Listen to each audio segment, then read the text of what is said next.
Because you being very right on what is self லவ்னா லவ்வை நீங்க எப்படி பாக்குறீங்க?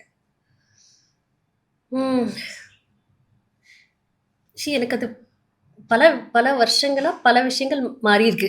ஓகே. ஐ மீன் என்னோட சின்ன ஒரு when you ask me in my school time, definition for love is different. And then What you was grew that? up.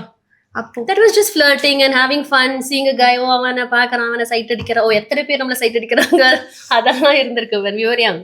So அது போக போக ஐ திங்க் நிறைய விஷயங்கள் மாறி இருக்கு. But now I feel like ஒரு honesty, ஒரு companionship, just be there for that person. The looks doesn't matter, money doesn't matter, but you're being there for them அப்படிங்கிறது, it's like how I would love to be for people around. அதே மாதிரி I would love them to be for me.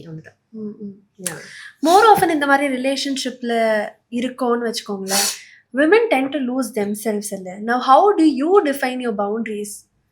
Like ஒரு love, ஒரு relationship, be it family also, sometimes நிறைய கொடுத்துக்கிட்டே இருந்தோம்னா நமக்கானது எடுத்துக்கிறதுல நம்ம miss பண்ணுவோம். அது எஸ்பெஷலி விமன். நீங்க அதுதான் நம்ம பவுண்டரி செட் பண்ணணும்னு நினைக்கிறேன். நிறைய வாட்டி I just feel like I've always been a giver. I've always been a giver. உட்காந்து யோசிச்சு பார்த்தேன்னா என்னடா அது, நம்ம கொடுக்க கொடுக்க people will still take.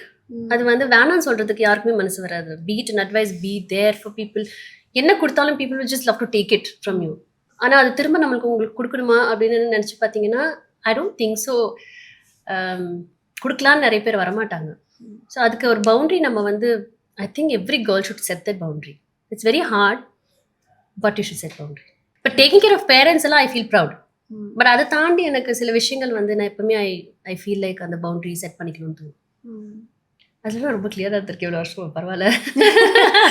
Proud of my self.